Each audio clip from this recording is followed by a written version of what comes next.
Jesus Cristo, Jesus Cristo, Jesus Cristo, eu estou aqui.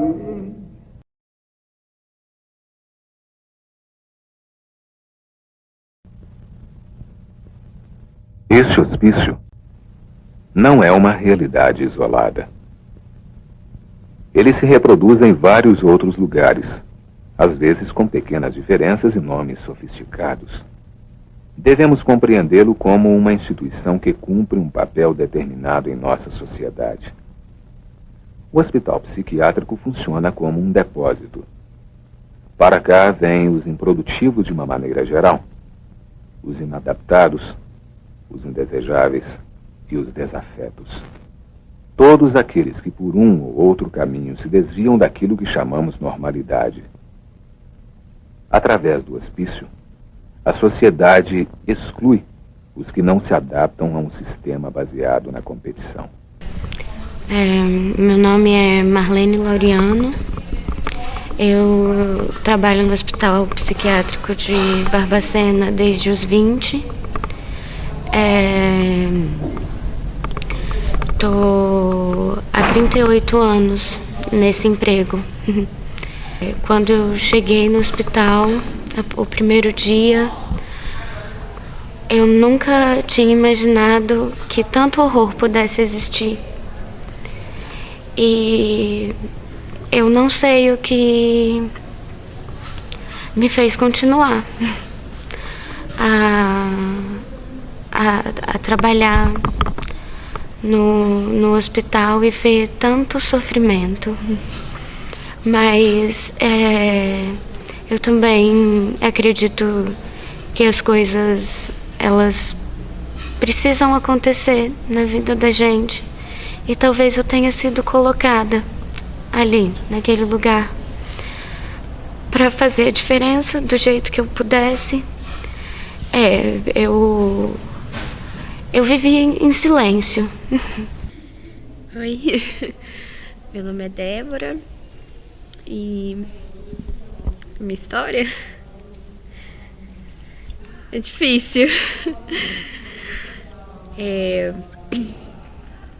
Eu sou estudante de letras da Universidade Federal de São João del Rei, mas eu nasci em Barbacena, interior de Minas. Tenho 21 anos e... Nossa, minha história não é muito fácil. Não é muito fácil de contar também. É muito difícil pra mim falar sobre isso. Eu sempre fui uma criança meio esquisita. Minha mãe trabalhava no Hospital Colônia e eu gostava muito de ir pra lá pra brincar, pra correr nos arredores do hospital. E gostava muito também de conviver, de conversar com as pacientes. Bom, meu nome é João Bosco Siqueira. A minha história é uma história comum. Minha mãe, ela foi criada sem os seus pais, né? Foi criada por vizinhos. Aos 13 anos, ela foi para Virginópolis, aqui em Minas Gerais, onde que ela foi trabalhar numa casa de família. Muito nova, muito moça. Por foto que eu vi, que ela me mostrou, ela era uma moça muito, muito chamativa, muito bonita. E nessa casa de família, ela tinha 13 anos, ela fazia todos os afazeres de casa. Ou seja, ela não tinha tempo para brincar, para viver a adolescência dela. Ela foi trabalhando. Aos 14 anos, o patrão dela, que ela vivia numa casa de família, estuprou ela. Então, eu sou fruto de um estupro. Aquele que não tem família é confinado para sempre e recebe um rótulo: crônico social. Mesmo depois de terminado o processo da loucura que o levou ao internamento, ele continua aqui, sem ter para onde ir ou voltar. A família tinha que esconder essa gravidez. E o que eles fizeram? Eles levaram minha mãe para Barbacena, no Colônia. Minha mãe não apresentava nenhum indício de loucura, nada, mas para fugir da sociedade, levaram ela para Barbacena. Eu nasci no Colônia. Minha mãe não teve nenhum direito de escolher meu nome. Nunca contei o que tinha acontecido ali, mas tentava fazer minha parte. Quando eu voltei desse primeiro dia no hospital, eu não consegui contar. E desde então eu me acostumei a ficar calada.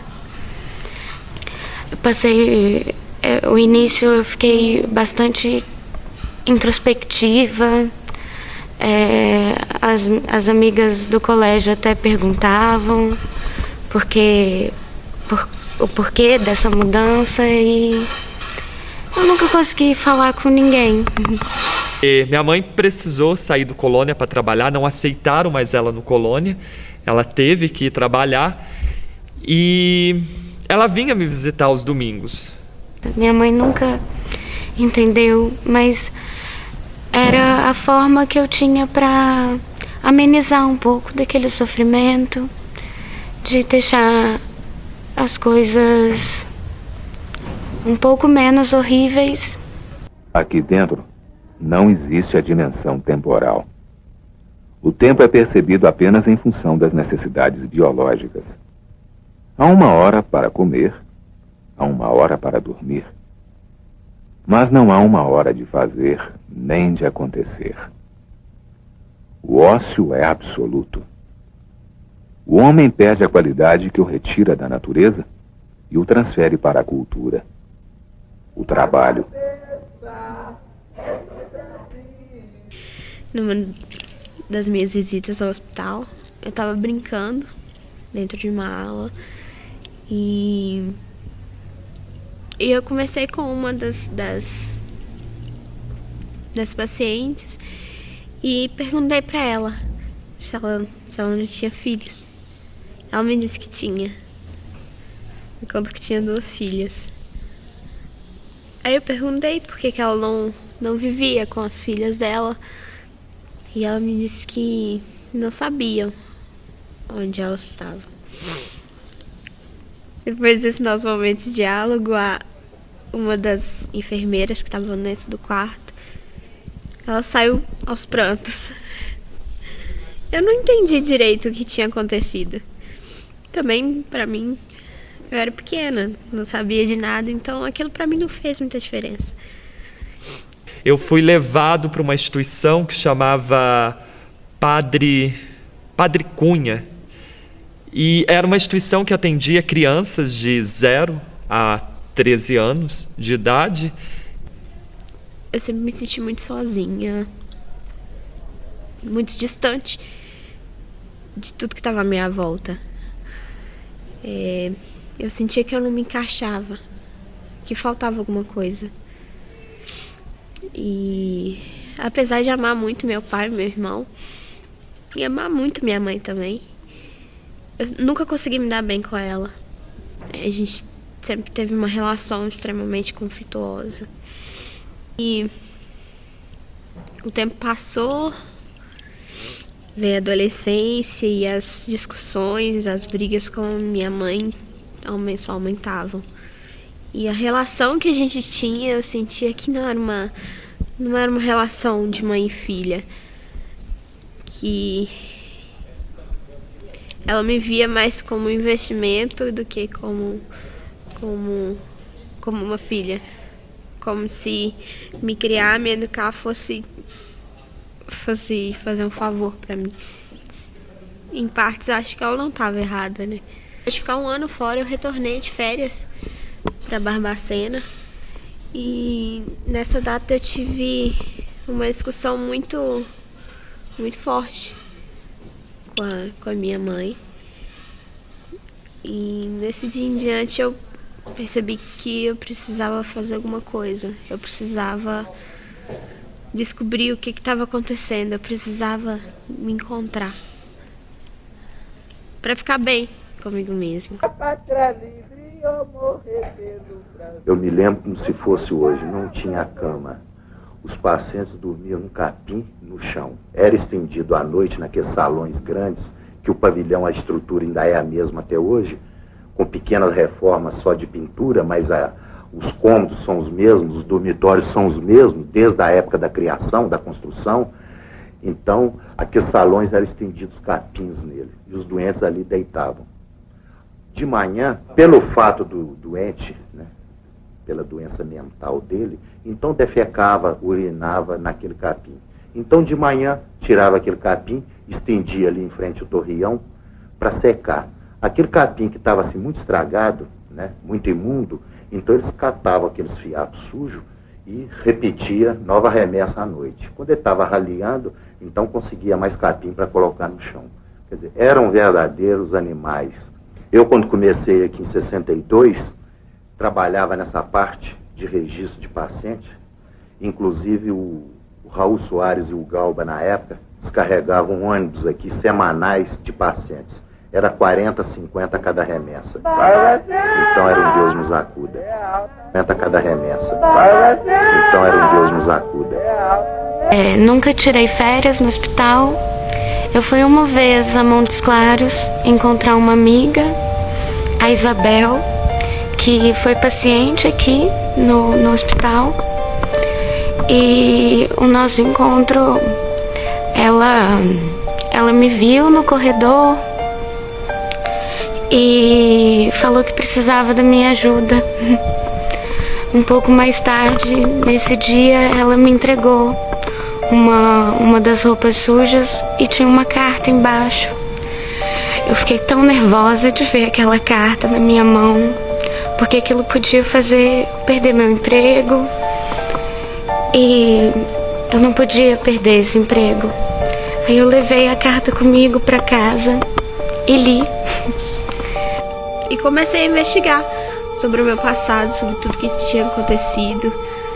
E eu perguntei a ela por que minha mãe era assim comigo. Se tinha acontecido alguma coisa. E ela disse que estava na hora de eu saber a verdade. Foi aí que eu descobri a minha verdadeira história. Eu sou filha de uma das pacientes da colônia. Eu nasci no hospital. Quando eu descobri isso, engraçado que, acredito que a maioria das pessoas ia ficar extremamente triste em saber que não é filho dos pais biológicos e tudo. Pra mim aquilo foi um alívio. Aos 13 anos eu tive que sair do patronato, porque atendia criança só de 0 a 13, e fui levado para a FEBEM. Na FEBEM, eu acho que aconteceu muitas coisas muito boas do que eu sou hoje. Eu aprendi muita coisa. Falava que ela estava naquele hospital, mas ela não era... ela não tinha problemas mentais, ela não tinha motivo para estar ali. Tinha sido uma briga por herança e o marido tinha mandado ela para lá. Aí eu fui atrás. Eu decidi ir atrás da minha mãe. Eu encontrei e não encontrei. Quando eu cheguei no hospital, procurei pela minha mãe.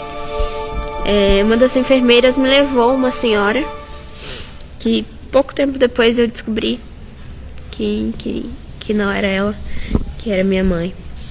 Nesse dia mesmo eu descobri quem que era minha mãe e descobri também, infelizmente, que ela tinha falecido 1 ano antes. Paixão, tira nós todas dessa prisão. Estamos todas de azulão, lavando o pátio de pé no chão. Lá vem a boia do pessoal, arroz cru e feijão sem sal. E mais atrás vem um macarrão, parece cola de colar balão.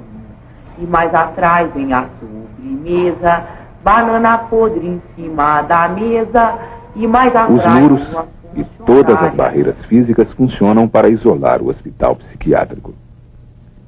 Aqui dentro a loucura, lá fora a razão.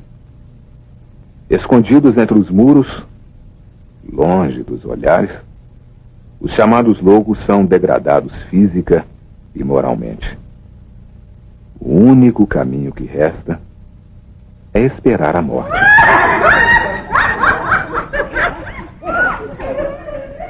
Ô Manel, tenha compaixão, tira nós todas desta prisão. Estamos todas de azulão, lavando o pátio de pé no chão. Lá vem a boia do pessoal, arroz cru e feijão sem sal. E mais atrás vem um macarrão, parece cola de colar balão.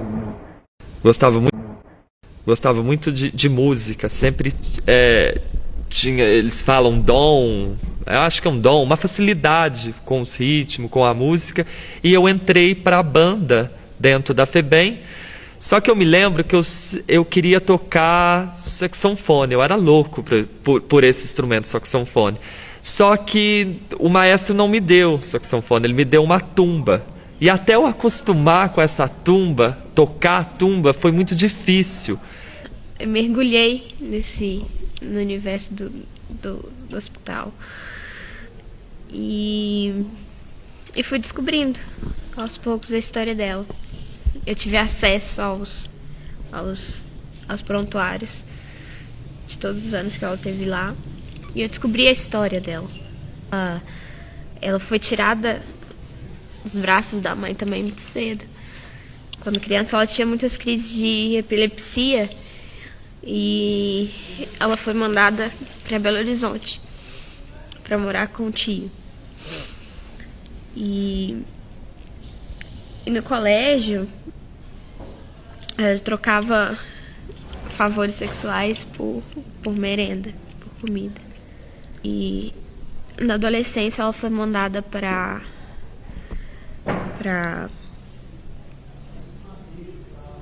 FEBEM e depois pro Colônia. E lá ficou até o último dia da sua vida.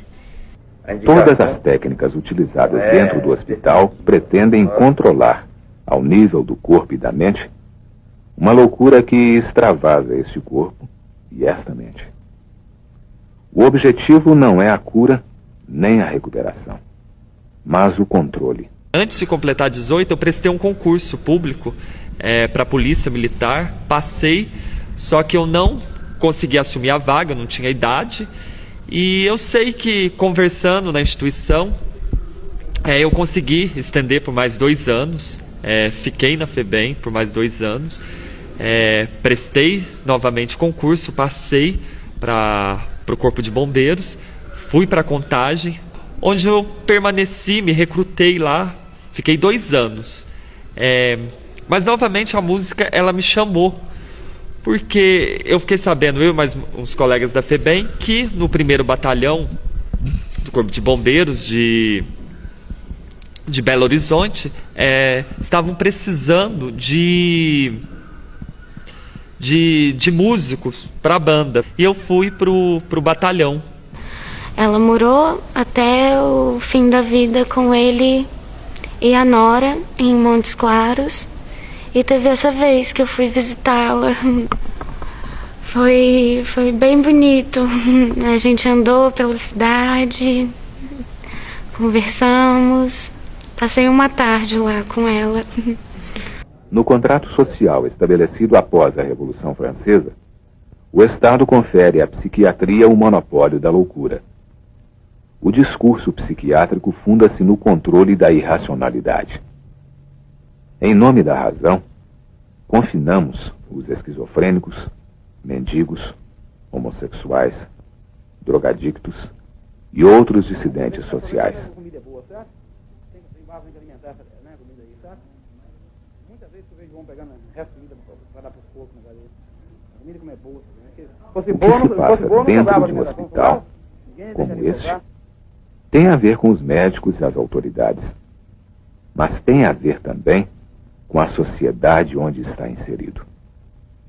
Incapazes de suportarmos as diferenças, demonstramos no hospício todo o nosso poder de opressão. Em 2005, no auge de uma das minhas crises de depressão, de não saber quem eu era, de não saber,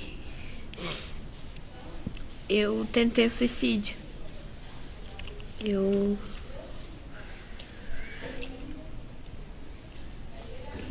tomei 20 comprimidos e fui para a linha do trem esperar a morte chegar. Mas ela não chegou. O hospital foi onde eu vivi a maior parte da minha vida.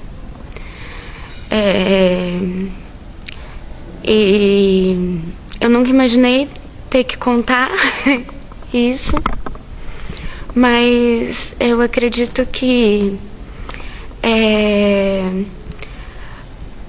as coisas estão escritas de alguma forma e não tem como fugir.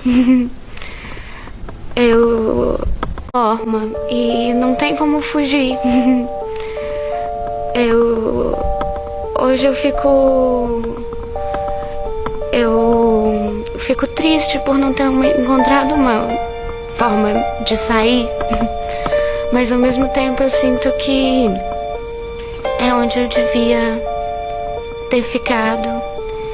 E eu nunca tive filhos, mas eu sinto que eu fui mãe muitas vezes, e justamente de quem precisava de mais apoio. Eu nunca contei essa história em voz alta e eu fico feliz de contá-la sem chorar. Uma das minhas amigas me encontrou e me levou para o hospital. Lendo os prontuários da minha mãe, eu descobri que eu me encontrei com ela 2 vezes. A primeira vez foi dentro da instituição, quando eu ainda era criança, quando eu perguntei àquela senhora se ela não tinha filhos, e ela disse que sim. Eu não sabia que eu era uma delas. E em 2005, na mesma época que eu tentei o suicídio, ela estava internada no mesmo hospital que eu fui levada. Eu fiquei a poucos leitos de distância da minha mãe e não sabia. Hoje eu sou chefe do Corpo de Bombeiros de Minas Gerais, com muito orgulho. Foi uma batalha muito grande. E nesse meio termo eu casei, eu tive filhos. Eu tive 2 presentes. Foi meu filho e o encontro que eu tive com a minha mãe. As pessoas, meus amigos do Corpo de Bombeiro, prepararam uma grande festa. Eu nem estava sabendo. Eu sei que eles me chamaram no salão. E quando eu dei de cara, assim, minha mãe estava na minha frente. Para mim foi um dia que eu não esqueço nunca mais. Eu sei que eu não falava nada. Eu só cheguei perto dela, abracei, e foi uma emoção que eu carrego até hoje. E naquele dia eu lembrei daquela cena que é lá no patronato, que eu perguntei para Deus por que o Senhor tem mãe e eu não tenho. E naquele dia eu fiz as pazes com Deus novamente.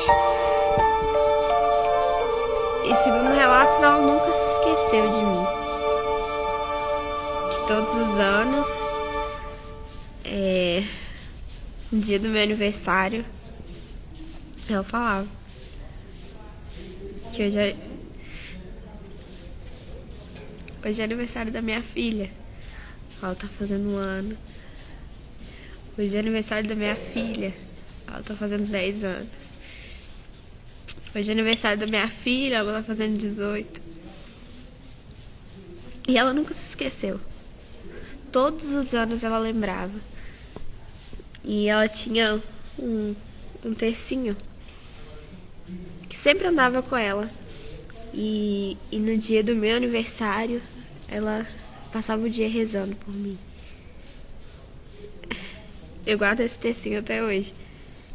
Pra mim é minha maior relíquia. Agora eu estou me preparando para minha viagem para a Itália.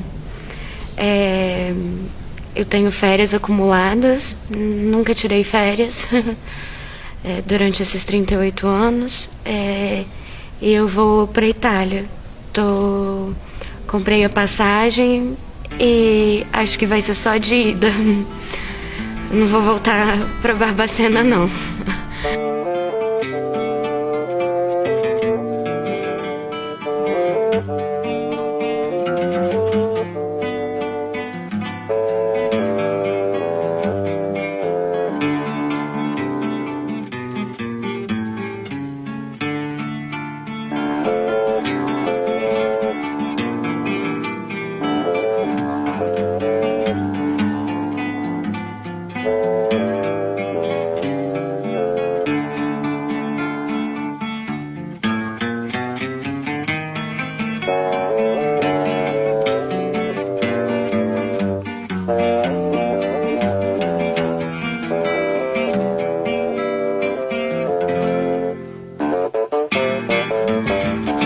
Deixe-me ir, preciso andar, vou por aí a procurar, sorrir pra não chorar.